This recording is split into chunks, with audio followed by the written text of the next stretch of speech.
Irmãos queridos, boa noite a todos. A graça de Jesus, o seu amor, a sua paz seja sobre a sua vida. Nós ficamos 2 domingos sem ouvir o texto que nós tivemos 2 ocasiões, a visita do Grupo M e a conferência missionária, e, portanto, a gente ficou 2 domingos sem o segmento aqui da nossa série. Nós estamos expondo a segunda epístola de Paulo aos Coríntios. Quero te convidar já para você abrir o texto da palavra do Senhor, a segunda carta de Paulo aos Coríntios, capítulo 6, versículo 1 a 13. Quero também pedir para que você esteja bem atento. Esse momento é tão importante, é tão precioso para nós, o momento que a gente tem aqui diante de nós a palavra de Deus aberta, e o momento da gente pedir ao Senhor que nos fale ao coração por sua própria palavra. Segundo aos Coríntios 6, versículo 1 até o versículo 13, eu quero ler, você, por favor, acompanhe aí na sua Bíblia, tá bom?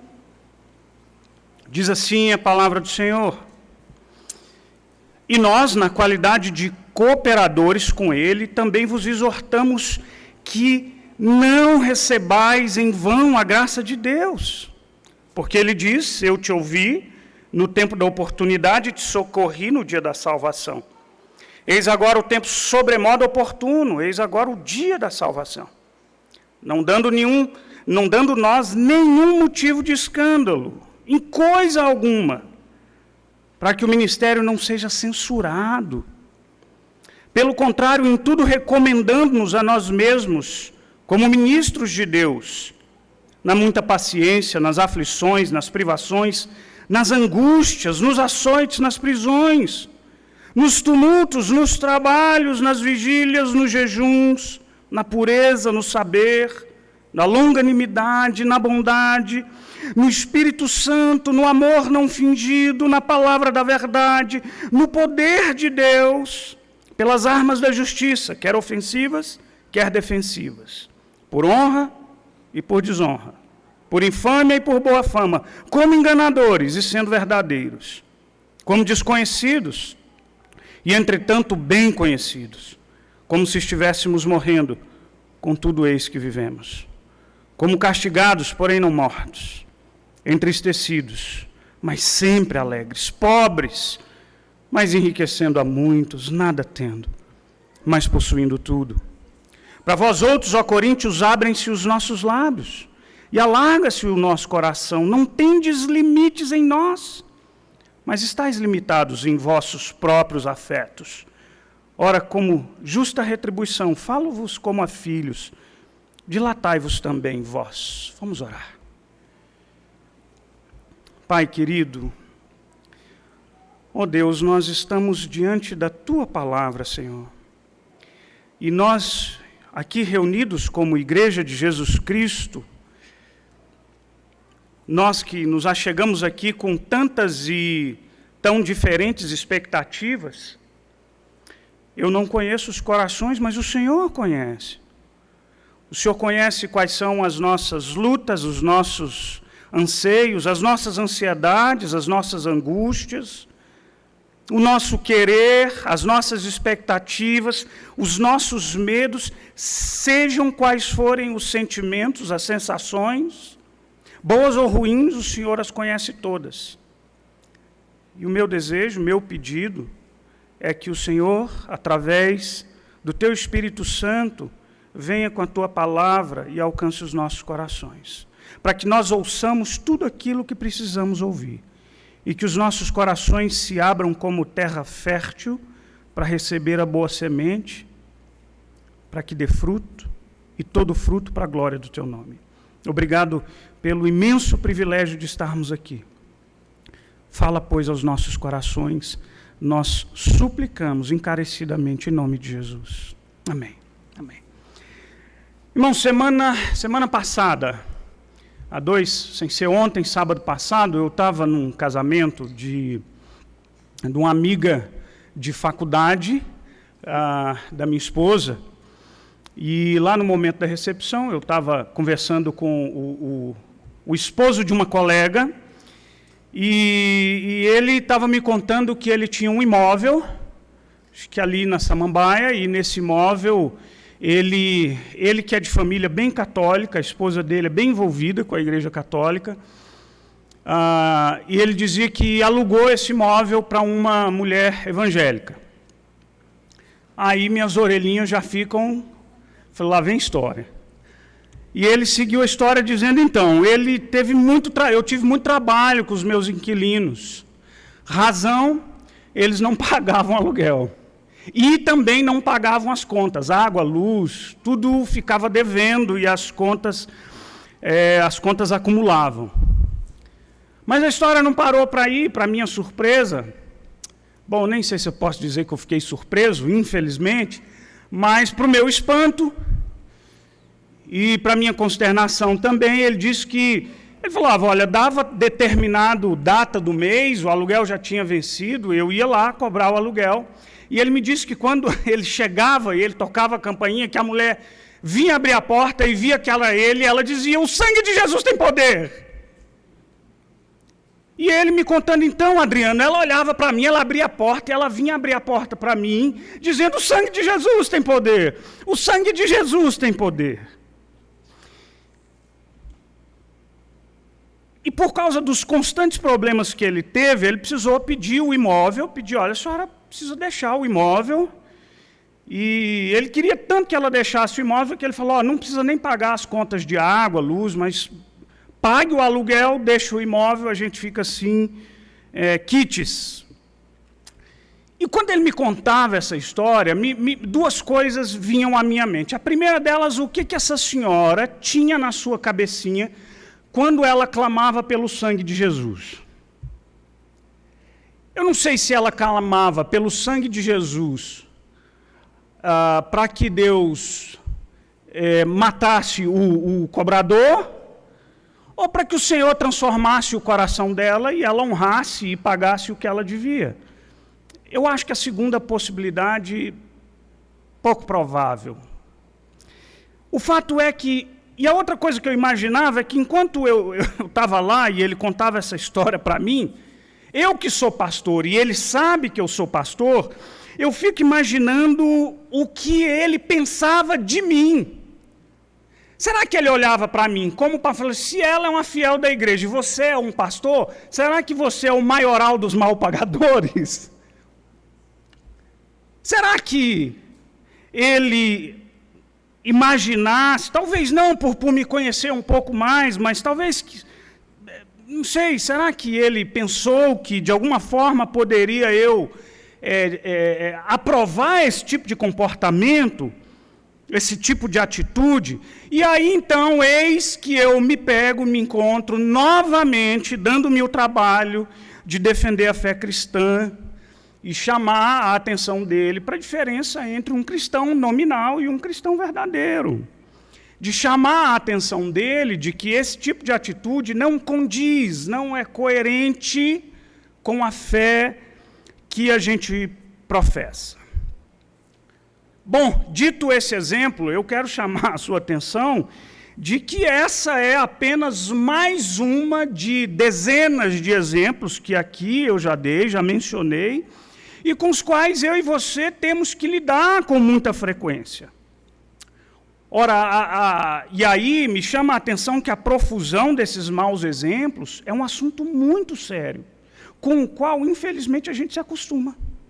A gente se acostuma com a incoerência de haver crentes mal pagadores. Bom, e eu estou falando dos males, eu nem sei se eu posso chamar dos males o menor, mas há tantas aberrações e há tantos escândalos terríveis envolvendo pessoas do chamado mundo evangélico, mas o que eu quero chamar a sua atenção é que eu sei que eu e você não somos perfeitos. A vida cristã, a conversão, não faz de mim e de você pessoas impecáveis. Mas uma coisa é fato, é que o fato de que nós somos cristãos precisa implicar em nós uma responsabilidade muito maior do que as pessoas de uma forma geral. Você entende isso? Você entende que se eu me digo cristão, uma pessoa nascida de novo, guiada pelo Espírito Santo de Deus, exige-se de mim uma conduta que seja coerente com a fé que eu professo com Deus que eu adoro.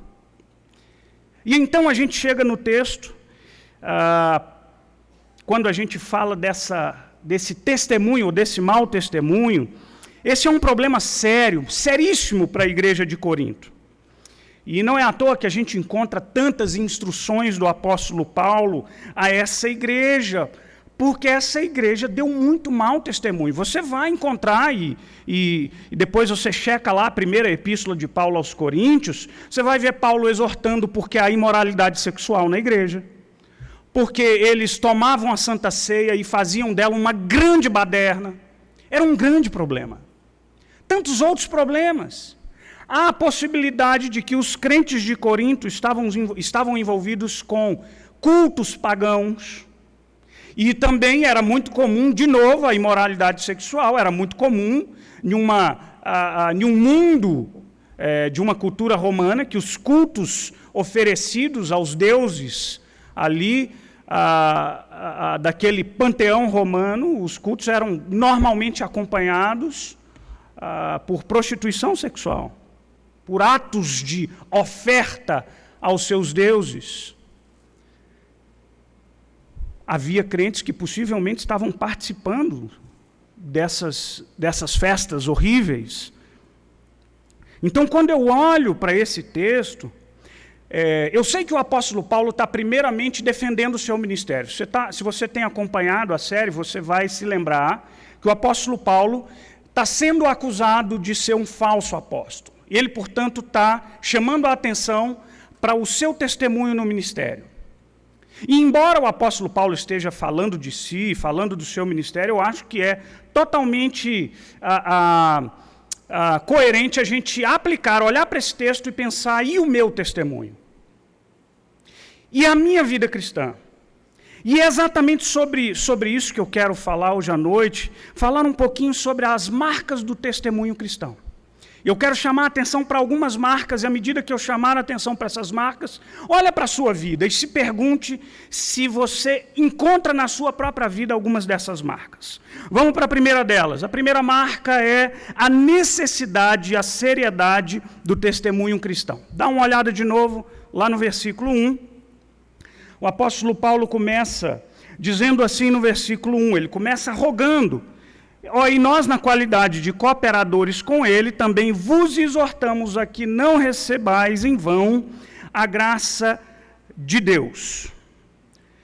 Logo depois, versículo 2, o apóstolo Paulo faz uma citação de Isaías 49, 8, falando que esse é o dia da oportunidade, o dia da salvação. O apóstolo Paulo está se referindo a Cristo. Olha, esse tempo chegou. A mensagem de salvação chegou até vocês. Não a recebam em vão. O que o apóstolo Paulo está dizendo é: honrem essa mensagem que vocês abraçaram. E aí o versículo 3, ele continua dizendo, presta bem atenção nisso, não dando nós nenhum motivo de escândalo ou tropeço, em coisa alguma, para que o ministério não seja censurado ou não caia em descrédito. Presta atenção numa coisa muito importante. Eu percebo aqui Paulo ressaltando duas coisas muito importantes. A primeira é a necessidade do testemunho, a segunda é a seriedade desse testemunho. E aqui deixa eu ser bem breve quanto à necessidade do testemunho.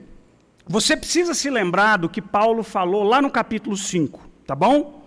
Lá no capítulo 5 é onde o apóstolo Paulo diz, no versículo 15, capítulo 5, o apóstolo Paulo diz que ele morreu por todos, para que todos vivam não mais para si mesmos, mas que vivam para ele.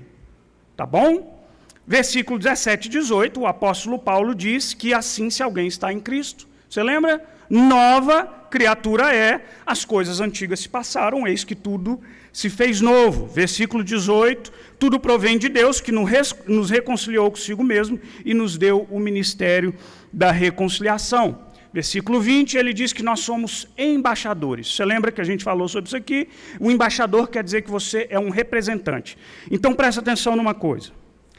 Cristo morreu por você, para que você morra para si e viva para Ele. Segundo, em Cristo nós somos uma nova criatura, a gente tem um novo ser. O apóstolo Paulo entendeu isso de uma forma radical. Ele dizia, logo já não sou eu quem vive, mas é Cristo que vive em mim. Ele sabia da implicação do novo viver em Jesus Cristo e ele levava isso às últimas consequências. O fato de que você é uma nova criatura faz de você uma pessoa que precisa viver de acordo com um querer que não é prioritariamente seu. O apóstolo Paulo diz que eu e você, que fomos reconciliados, vocês lembram que é reconciliar? Nós fizemos pazes com Deus através da mediação de Jesus Cristo. Ele diz assim, agora eu e você fomos reconciliados com Deus, e Deus chama a mim e a você para reconciliarmos outras pessoas com Deus. Na verdade, Jesus é que faz isso, mas nós somos ministros, agentes dessa reconciliação. A gente fala para as pessoas dessa reconciliação. Nós somos chamados a resplandecer a face de Cristo. Nós somos representantes de Deus no mundo em que nós vivemos. Então você percebe que na compreensão de Paulo, o testemunho que a gente tem que dar é inseparável do viver cristão. Deixa eu te chamar a atenção agora para a seriedade desse testemunho. Eu posso concluir que se o testemunho cristão é parte inseparável da minha responsabilidade enquanto cristão, isso precisa me fazer perceber a seriedade desse testemunho. Você já parou para pensar, quando eu estava lá diante do rapaz com a crente devedora, eu temo pelo nosso testemunho cristão. Porque, de alguma forma, o mau testemunho dela respinga em todos nós. Eu já contei várias histórias para vocês da reação que eu vejo nas pessoas quando eu digo que sou pastor. O maioral dos mal pagadores, na cabeça deles. A seriedade do testemunho cristão implica eu entender que a minha atitude, ela abre o caminho, ou de alguma forma ela fecha o caminho para a proclamação do Evangelho. Por isso que o apóstolo Paulo diz assim, a gente não quer dar nenhum motivo de tropeço. Você consegue entender a seriedade? Nenhum motivo de tropeço, porque eu não quero que o nosso ministério entre em descrédito. Aí, quando eu abro o jornal e eu vejo a história da senhora deputada, ex-deputada, foi caçada agora, Flor de Lis. E aí o povo brasileiro, gente, é um povo, oh meu Deus, nós somos incorrigíveis. Aí o pessoal já fez piada, falou, esposa boa é aquela que te leva para perto de Deus, né? Já fizeram. Flor de Lis, está lá. Deputada, evangélica, ficou famosa, saiu no Fantástico, fizeram um documentário sobre a vida dela, e no fim o que parecia um testemunho de uma vida inspiradora, virou uma cena de horrores, de abusos sexuais, de corrupções tremendas, de brigas, de ódios. Paulo diz, a gente não quer dar nenhum motivo, porque o testemunho é algo sério. E você é um representante de Deus nesse mundo. Você precisa se lembrar, talvez, das palavras de Jesus, lá em Lucas 17, Jesus dizendo aos seus discípulos o seguinte, é inevitável que venham escândalos, tropeços. E aí ele conclui, mas ai do homem pelo qual eles vêm. Melhor lhe fora pendurar uma pedra de moinho e lançá-la no mar. É verdade, os escândalos acontecem, mas que não seja pela sua vida. Porque você se apresentará diante do tribunal de Cristo, o próprio apóstolo Paulo diz isso, para dar conta do bem ou do mal que você fez. Portanto, então, o primeiro sobre o testemunho é a necessidade e a seriedade desse testemunho. Segunda lição acerca do testemunho são as consequências desse testemunho. E aqui a gente vai para uma parte bem difícil. Versículo 4 e versículo 5. Olha aí comigo o que diz. Olha a lista de Paulo. Ou seja, pelo contrário, ele estava dizendo que a gente não quer dar escândalo. Pelo contrário, o que a gente faz? O que marca o nosso ministério? Ele diz, pelo contrário, em tudo recomendando-nos a nós mesmos, de que forma? Como ministros de Deus, na muita paciência, e a muita paciência é o solo para todos os outros enfrentamentos, desses 2 versículos aqui. E aí ele diz, nas aflições, nas privações, nas angústias, nos açoites, nas prisões, nos tumultos, nos trabalhos, nas vigílias e nos jejuns. Paulo passa a chamar a atenção para aquilo que de alguma forma marca o seu ministério. E aí o apóstolo Paulo dá para nós aqui 9 aspectos relacionados às consequências desse ministério cristão. São 9 aspectos.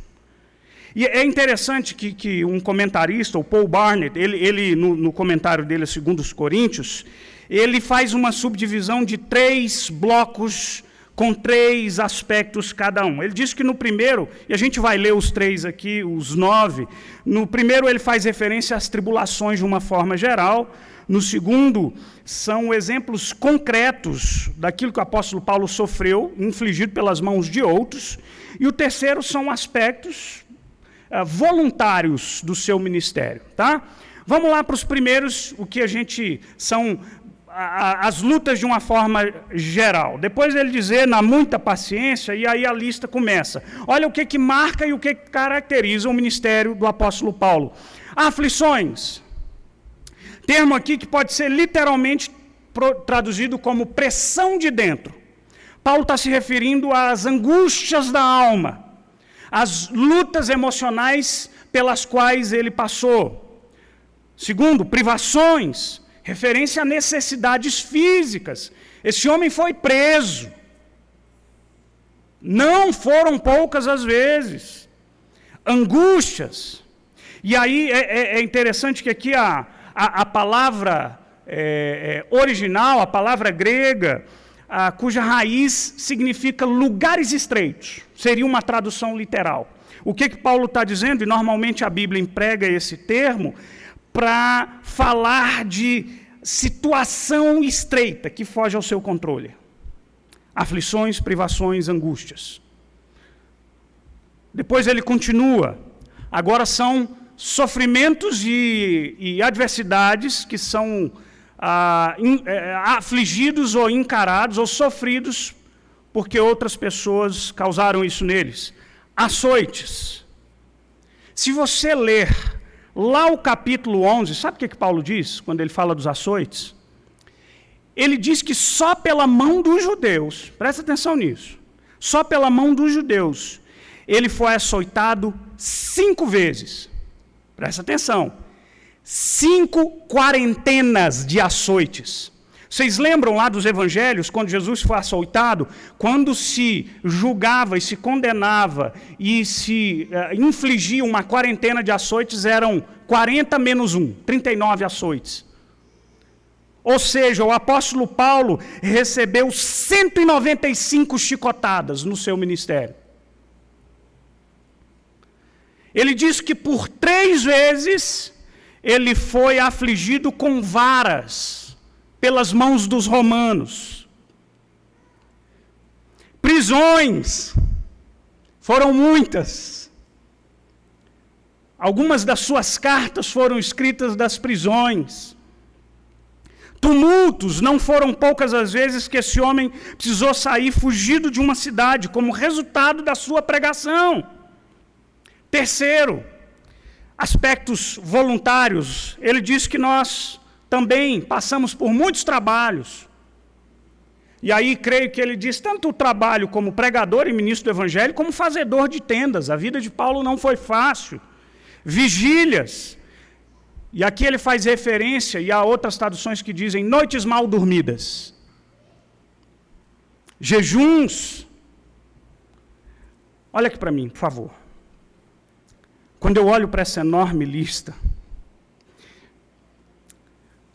meu coração se move, porque ao mesmo tempo essa lista me faz olhar para nós hoje, cristãos de um mundo ocidental, acostumados com a nossa liberdade, embora hoje fala-se tanto de uma ameaça velada ou não, nem sei se é tão velada mais assim, à nossa liberdade, mas eu e você somos habitantes de um mundo e a nossa vida é relativamente confortável.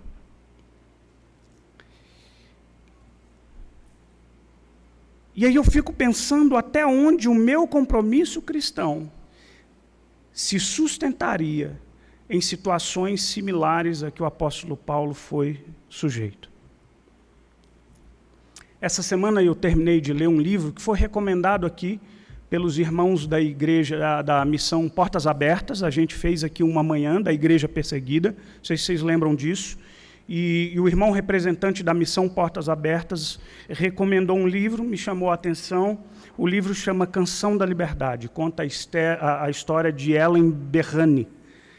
Ela é uma cantora cristã da Eritreia. Depois você dá uma olhadinha no mapa, um paizinho pequeno da África Ocidental, faz ali fronteira com o Sudão e a Etiópia, país com o qual a Etiópia e a Eritreia tiveram muitos conflitos. E a Ellen foi presa por quase 3 anos. Isso eu estou falando dos anos 2000 e pouquinho, tá? Por quase 3 anos. E passou por muitas sessões de tortura. Sabe qual é o motivo? Ela sempre se recusou a negar a sua fé. Eu vou ler aqui, com a sua paciência, um trecho desse relato, dessa mulher chamada Ellen. A chama, ela estava presa em um container, foi levada para uma prisão militar, foi presa dentro de um container. A chama de uma única vela balança no ar, iluminando com dificuldade a escuridão ambiente. As velas nunca permanecem acesas por mais de 2 horas depois que a porta do container é trancada. Não há oxigênio suficiente para mantê-la queimando. Apesar de tantas pessoas estarem próximas umas às outras, o frio é excruciante. A condensação faz com que as gotas caiam do teto sobre a minha face. Sinto o gosto da ferrugem. O ar é denso, tem forte cheiro de metal sujo, para não mencionar o fedor sempre presente do balde. Um balde que era colocado lá e as mulheres defecavam, faziam as suas necessidades, e esse balde só saía uma vez por dia para ser despejado num campo baldio, num terreno baldio. Eu olho ao redor tentando descobrir onde está a mulher que ficou louca. Algumas noites ela chora e grita, balançando o container de tal modo que ninguém consegue dormir. Ela piorou agora que somos mais do que antes. 19 pessoas no espaço que antes só cabia 18. O chão começa a ranger e alguém deve estar levantando e tropeçando por entre os cobertores até chegar ao balde banheiro. Tento não dar atenção aos barulhos, mas de repente, sem aviso algum, mãos se aproximam do meu pescoço tentando agarrá-lo. Então eu ouço um resmungo rouco e percebo que é ela. A mulher louca estava com as mãos apertadas ao redor da minha garganta. Coloco-me em pé, mas eu não tenho ar suficiente para gritar. Eu não sou forte o suficiente para sacudi-la. Uma das prisioneiras tenta tirá-la de cima de mim, mas agora ela tem uma mão na minha garganta e a outra ela puxa os meus cabelos até arrancá-los da minha cabeça. Agora os gritos vêm de fora. Ouvimos os passos apressados em direção ao lugar onde estamos. Em seguida, escutamos os sons dos rangidos das travas sendo retirados e o estouro da porta sendo totalmente aberto. E aí entra um pouco de ar repentino nesse container. O guarda começa a puxar a mulher com força para longe de mim, batendo na sua cabeça com o seu corpo e no seu corpo com um bastão. Caio no chão e me apoio com as mãos, respirando profundamente. Eu me deito também, mas sinto meu couro cabeludo doer como se estivesse pegando fogo. Eu sei que eu não vou conseguir dormir essa noite. Às vezes eu não consigo acreditar que isso é a minha vida. Essas 4 paredes de metais, todas nós encurraladas como o gado, a dor, a fome, o medo. E tudo por causa da minha crença em Deus, que ressuscitou e me comissiona a compartilhar a minha fé com aqueles que não a conhecem ainda. Um Deus a quem eu sou proibida de adorar. Neste momento, recordo a pergunta que me fizeram muitas vezes em meus diversos meses de prisão. Ellen, vale a pena enfrentar tudo isso por causa da sua fé? E enquanto respiro profundamente aquele ar mal cheiroso, sentindo a cabeça arder e ouvindo os gritos desvairados da mulher louca amarrada lá fora, mesmo com os guardas ao redor, sussurro uma resposta. Sim, vale a pena. Olha para o seu testemunho. Terceira lição para nós hoje, a capacitação e a coerência para o testemunho. A gente acabou de ouvir aspectos dolorosos da vida do apóstolo Paulo e da vida de muitos outros cristãos que estão longe de nós e a gente nem percebe o tamanho da sua dor. Mas o apóstolo Paulo, logo em seguida, fala de alguns aspectos que a gente pode considerar como dádivas, como virtudes que capacitam Paulo para um testemunho. E eu diria que são virtudes que não só o capacitam para o testemunho, mas que dão coerência ao testemunho do apóstolo Paulo. Presta atenção numa coisa. Você não tem ideia do poder de validação ou invalidação do teu testemunho no que diz respeito ao discurso que sai dos seus lábios. Eu quero que você, por favor, imagine o que vem à mente e ao coração de alguém que ouve você dizer, eu sou cristão.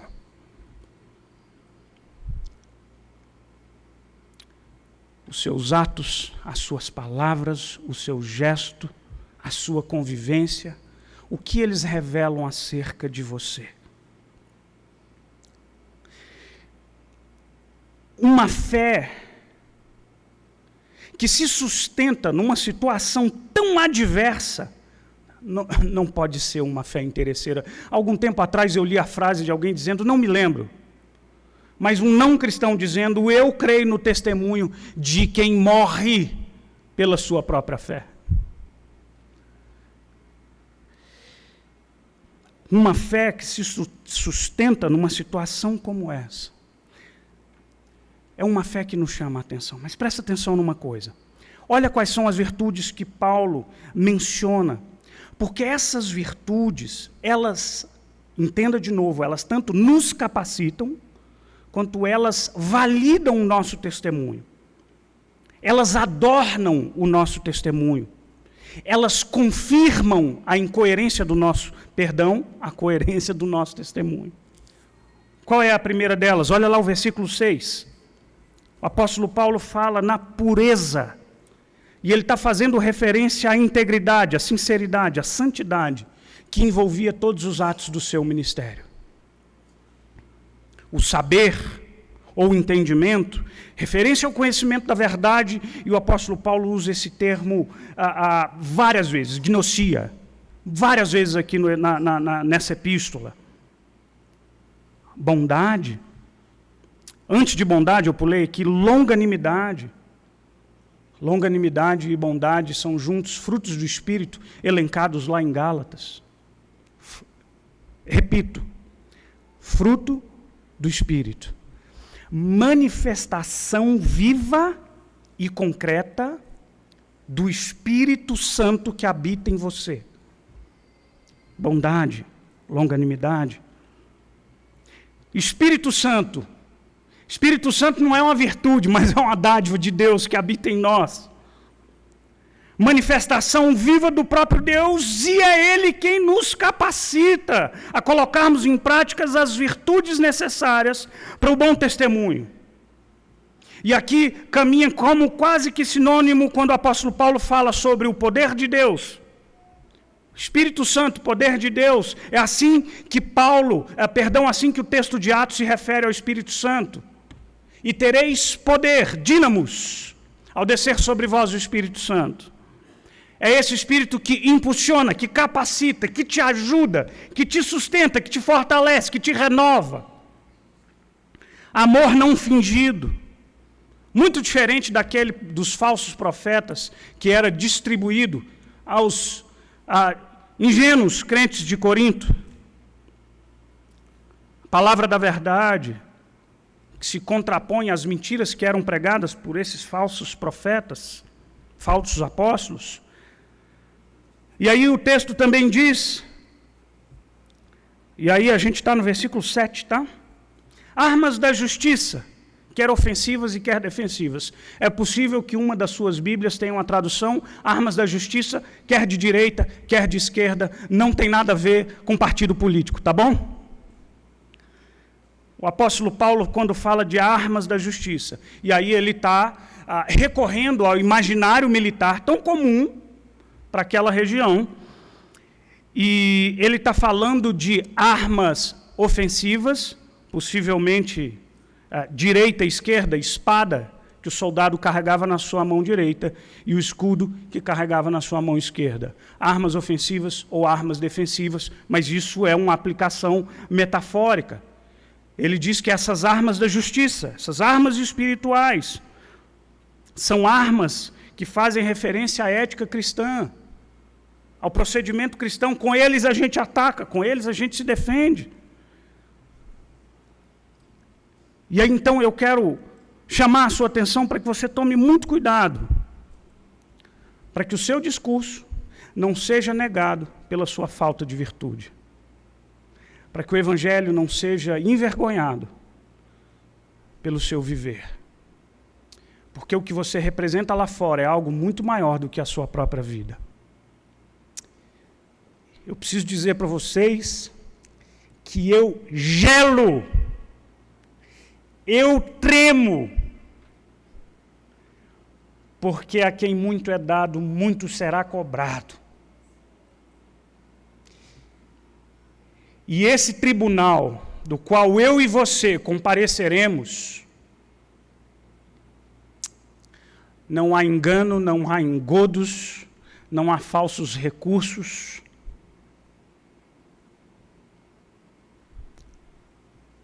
Não envergonhe o testemunho cristão e certifique-se de que essas virtudes em você adornam a profissão da sua fé. Para que quando você disser, eu sou cristão, alguém olhe para você e diz assim, sabia! Sabia! Você parece com Jesus. Tem elogio melhor? Não tem. Quarto, hoje o sermão está compridão, vamos correr aqui. Porque senão, já falei para vocês, a minha esposa tem um relógio ali na mão, impiedoso, implacável. Eu nem olho para ela mais aqui. Ó. Os obstáculos do testemunho, olha o versículo 8 e 9. Por honra e por desonra, por infâmia, por boa fama, como enganadores e sendo verdadeiros. Como desconhecidos, entretanto bem conhecidos. Irmãos, é claro, a gente acabou de falar de lutas, um homem que passou por 5 sessões de chicotadas, de 3 de varadas nas costas, noites mal dormidas, prisões, angústia, solidão. Esse homem sofreu demais. Mas sabe uma coisa curiosa? O apóstolo Paulo, quando começa o seu ministério, se você olhar lá o texto de Atos, capítulo 9, na conversão de Atos, Deus está dizendo, porque importa eu mostrarei a Paulo que lhe importa sofrer pelo meu nome. Na conversão dele. Um convite desse é um convite que normalmente a gente não quer, né? Oi, se você vem até mim, porque eu vou te mostrar como é importante você sofrer pelo meu nome. Você vai dizer assim, Senhor, eu prefiro aquela outra igreja lá que diz que eu sou ouro de Ofir, né, não, Rafa? Joia rara. Paulo sabia que a luta, os seus desafios eram inerentes. Mas tinha algo que fazia o apóstolo Paulo sofrer, as calúnias. Já foi caluniado? Falaram de você uma coisa que não é verdade? Por honra e por desonra, por infâmia ou por boa fama, como enganadores e sendo verdadeiros. É ruim, não é?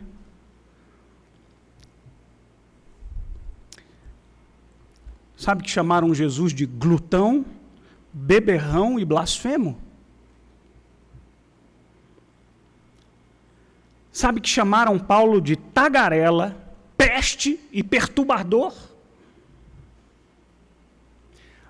A Ellen Berrani, essa que eu li o testemunho dela, ela diz que os políticos da Eritreia apelidaram os crentes de Melmessi, fracassados. Nós somos chamados de muitos nomes também. E seremos de muito mais. Você é crente? Alienado? Fundamentalista? Sexista? Misógino? O preferido é homofóbico.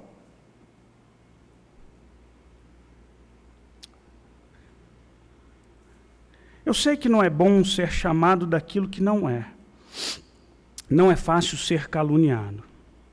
Mas deixa eu te dizer uma coisa, se você tiver de se preocupar com algum nome ou rótulo que colocam em você, preocupe-se com o nome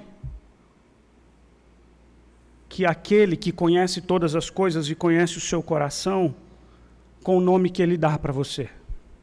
Preocupe-se, sobretudo, com o que ele pensa de você. E se por um lado nos chamam de muitos nomes, por outro, quando Deus olha para mim, através de Jesus Cristo, primeiro ele me chama de pecador, e isso não é calúnia. Mas ele também me chama de escolhido, predestinado, redimido, justificado, adotado, filho. Esses são os meus nomes. Esses eu carrego no coração. E um dia, ainda vou ter um novo nome. Não sei qual é. Está escrito no livro da vida. Estou curioso, embora sem pressa.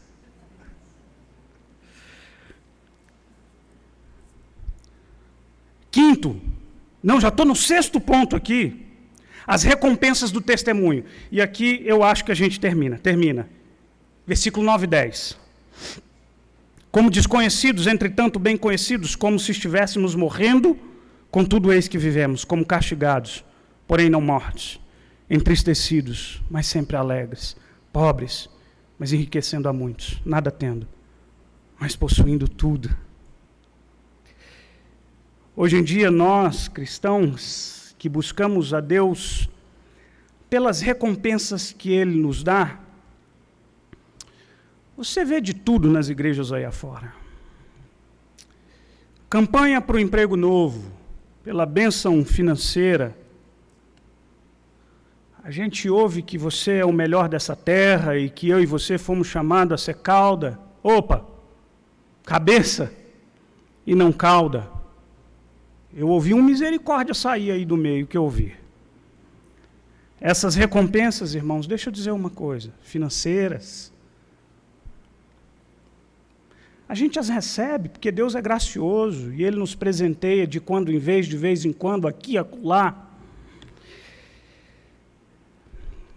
Mas essas todas são muito passageiras.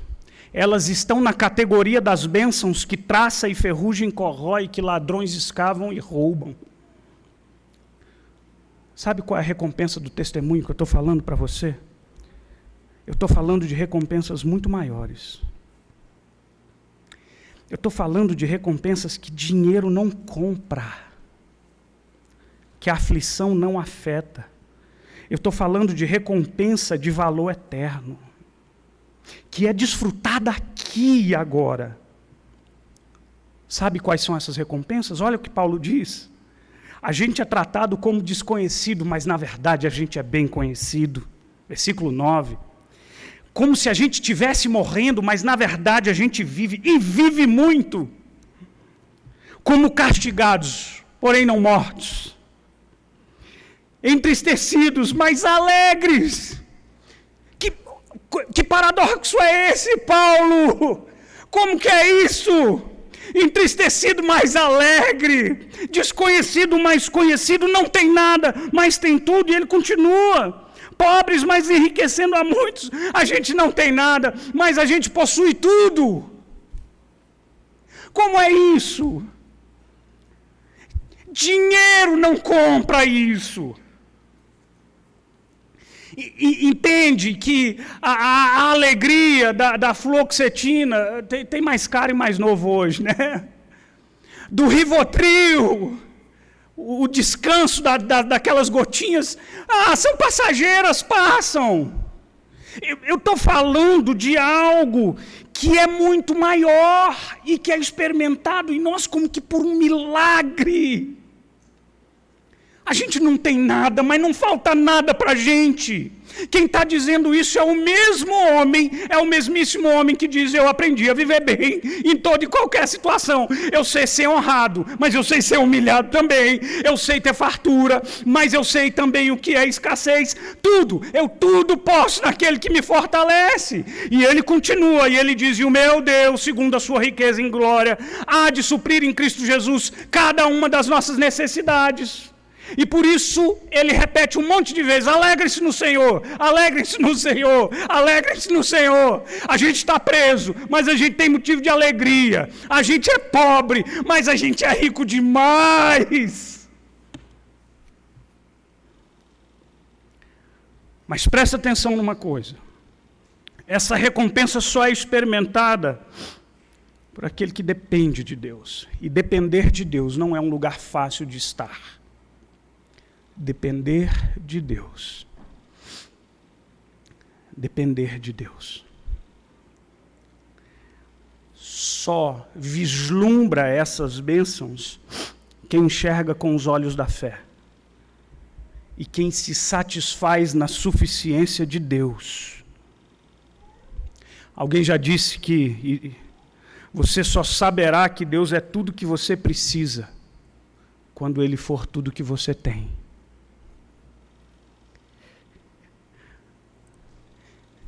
Eu já contei essa história 1 milhão de vezes, vai ser 1.000.001.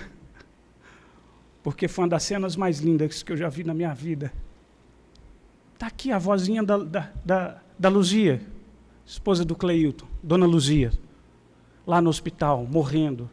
Velhinha, idosa, beirando seus 90 anos, fazendo uma visita. Como vai, vó Luzia? A resposta dela é: quem tem Jesus tem tudo. Quem não tem nada, mas quem tem Jesus Cristo, no céu já tem morada. Não falta nada a ela. Ela tinha tudo. Saúde, não tinha. Mas tinha algo que ia muito além da saúde, desse corpo que desoneste, como o próprio apóstolo Paulo diz. É dessa recompensa que eu estou falando. Eu, de novo, recorri à história da Ellen Berrani, na sua experiência, e essa que eu li foi uma das menos duras. Há histórias estarrecedoras, doídas de ler. Mas ela conta, e na experiência dela, como de outros cristãos que ela conheceu ali na cadeia, era comum, após sessões de tortura, os prisioneiros relatarem que eles eram tomados por uma imensurável paz e uma força indescritível. Quebrados, humilhados, trancafiados, mas no coração uma paz que ninguém pode arrancar. Trecho do livro Torturado por Cristo, de Richard Wimbrod.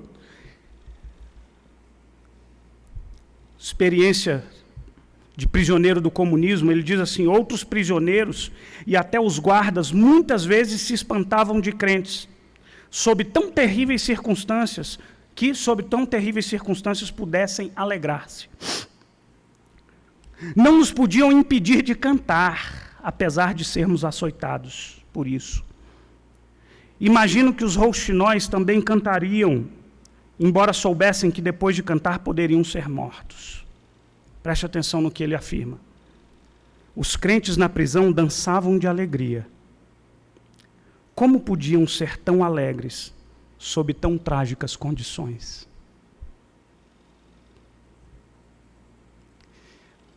É o príncipe da paz.